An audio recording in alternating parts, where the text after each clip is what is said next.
I've already shown in an earlier video that the mirror defense arcanes take a while to acquire. Even if you're grinding at an efficient pace, getting 150 of each crystal fragment every 25 minutes, that's still 3.5 hours of mission time just to max out one arcane. So let's see what these 5 arcanes do, and if they're even worth it. I'm the Engineer, let's solve a practical problem.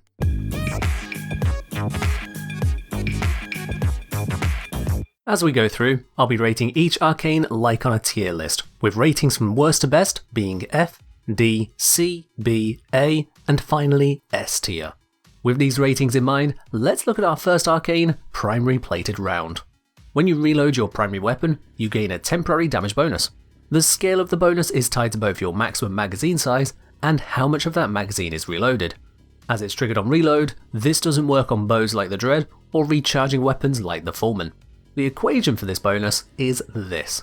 That's a 33% damage bonus, or technically 33.485% according to the clever clogs behind the wiki, multiplied by the square root of your maximum magazine size, and then proportionally reduced based on how much ammo was left when you reloaded. The larger your magazine, the higher the bonus you will get, but it's not a 1-to-1 ratio.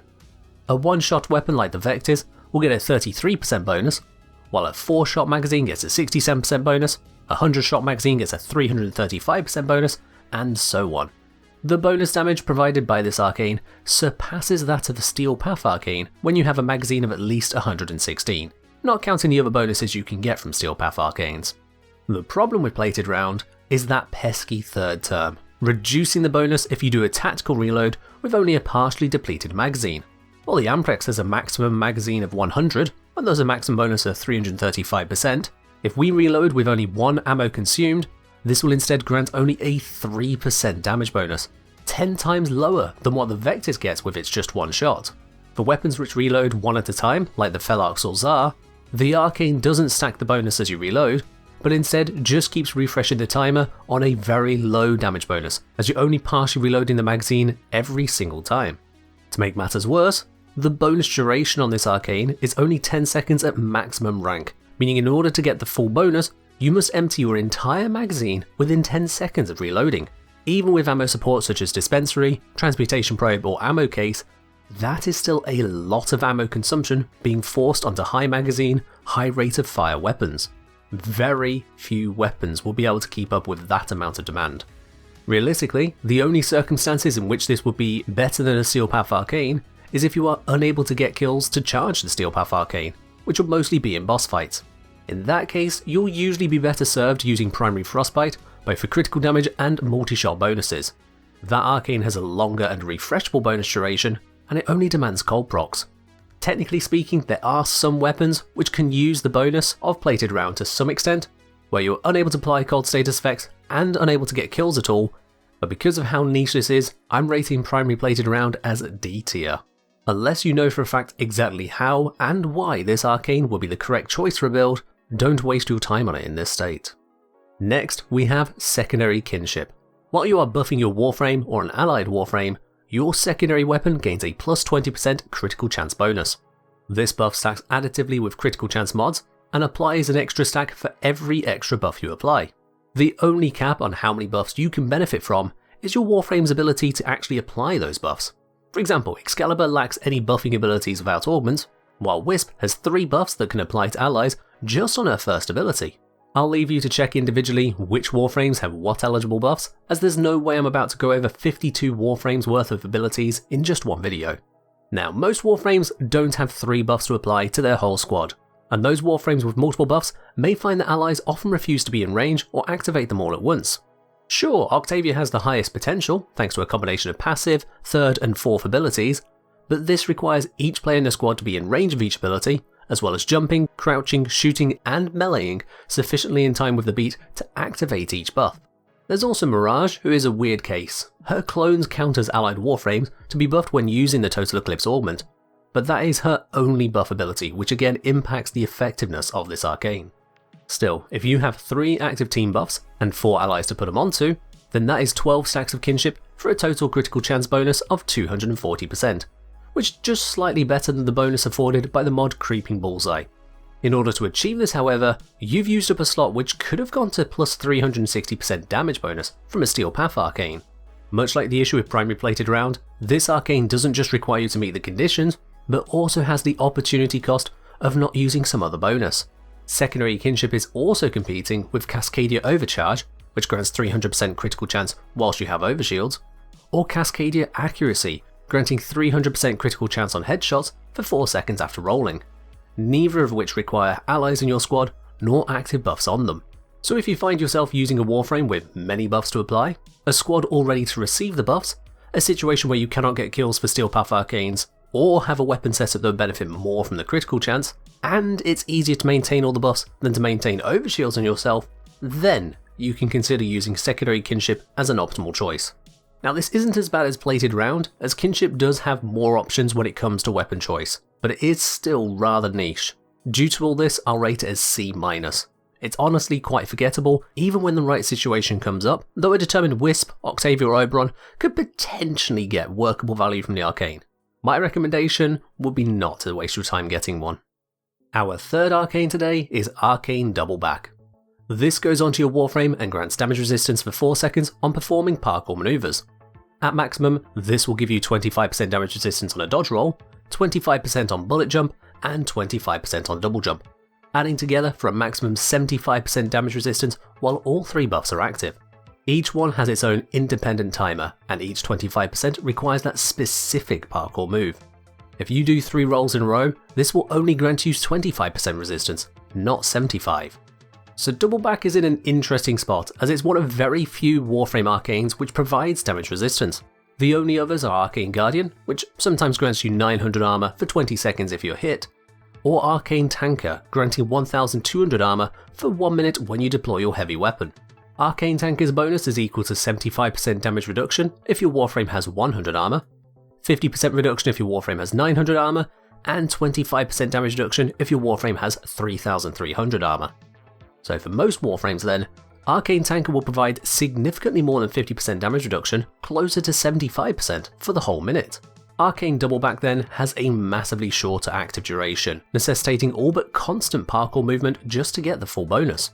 While movement in Warframe is a good idea for survival in general, this amount of parkour can take away from actually attacking the enemies shooting at you. Instead, this arcane is more useful as a general defense whilst you move through a mission or get yourself into position, protecting you as you begin to fight enemies rather than throughout the whole engagement.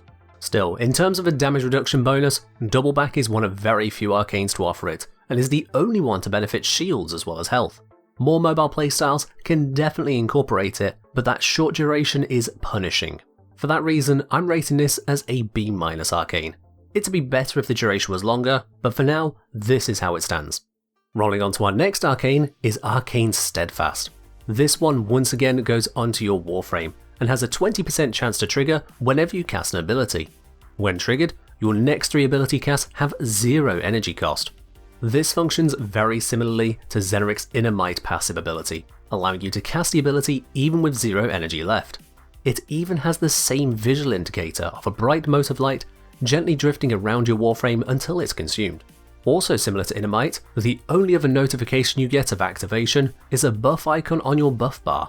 Otherwise, the arcane triggers almost imperceptibly, making it easy to miss when it triggers, and you may end up wasting some of the charges. The buff has no effect on abilities which already cost 0 energy, such as Lavos abilities, and will not reduce the ongoing cost of toggled abilities. However, it does both trigger on and benefit Hildren's abilities, despite them using her shields. The arcane buff cannot trigger again whilst it's already active, and it is subject to pure RNG as to when it does happen. Interestingly enough, this arcane is the first Warframe arcane to act as a means of efficiency, though it doesn't tie into the efficiency stat directly. It allows you to strategically focus on cheaper abilities until it triggers, then unleashing more expensive abilities without an energy cost. On average at max rank, you'll spend energy 5 times to be able to cast freely 3 times. For example, if you use a 25 energy ability 5 times, with 3 free casts of 100 energy ability, you will have spent 125 energy, but gained the benefits of 425 energies worth of casting. That's a 71% saving. In normal gameplay, you won't be so efficient however.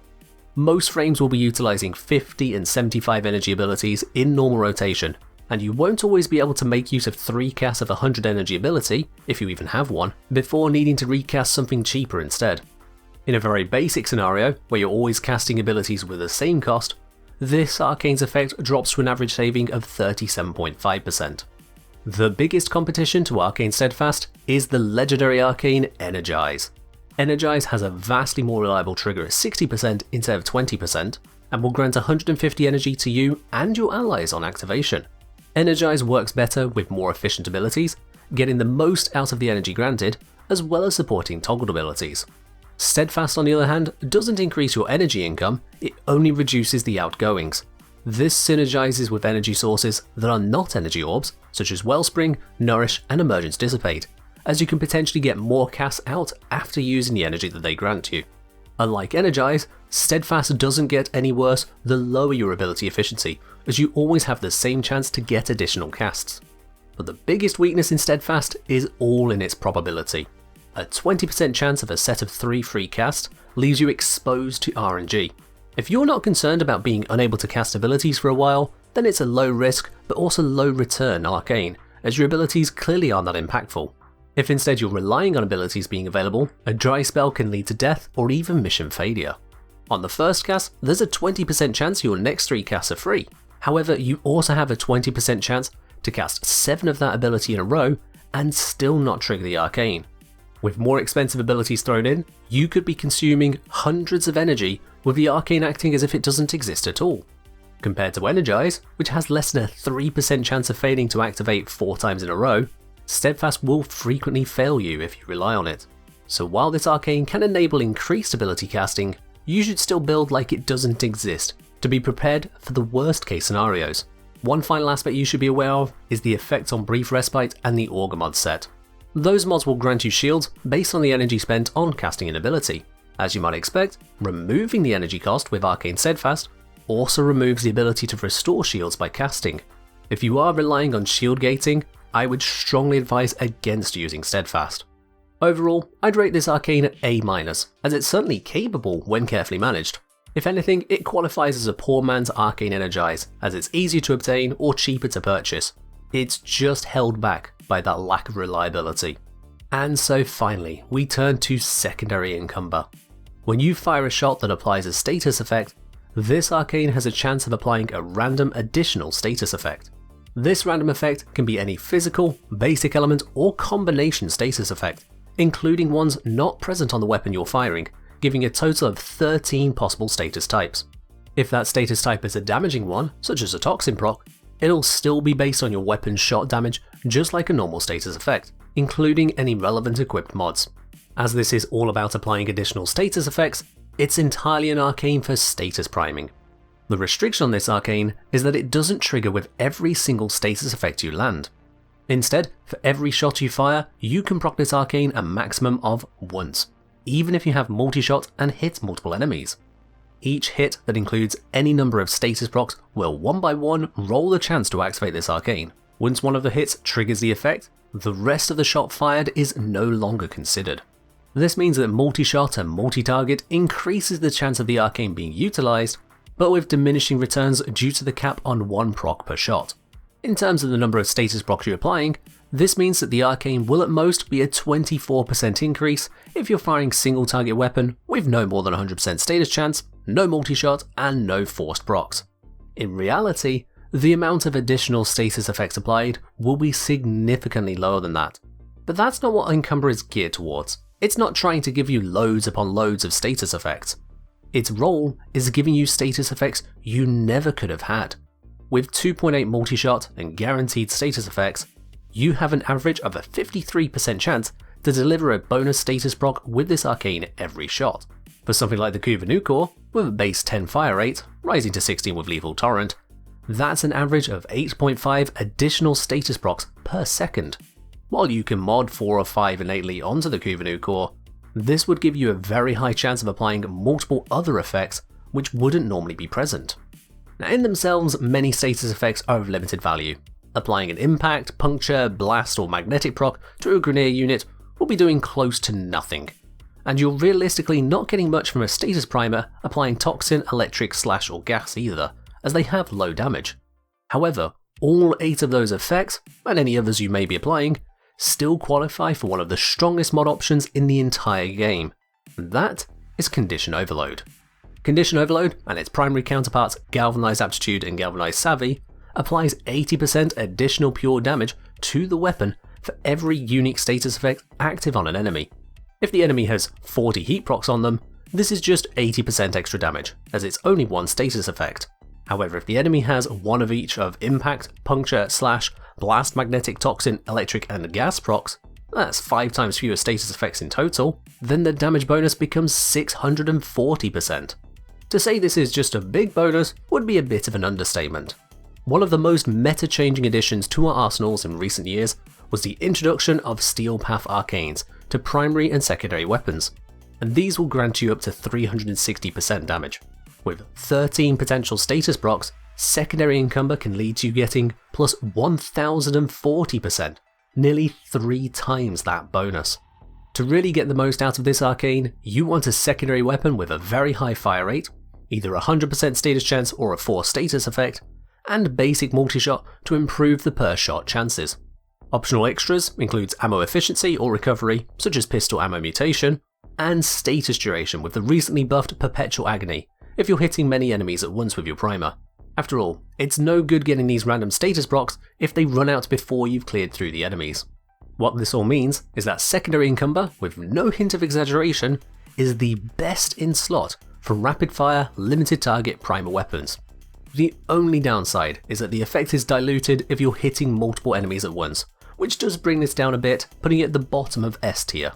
If this arcane could hit multiple enemies simultaneously from a single shot, then it would be literally god tier pickup for priming, and I do not use that phrase lightly.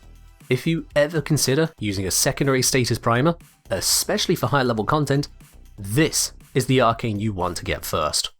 As expected, the mirror defense arcanes are not all made equal, but some of them definitely have their place. I hope this helps you in deciding which arcanes justify the amount of time it takes to get them. That's all from me for now though, so as always, gather crystals, max arcanes, and fight well, Tenno.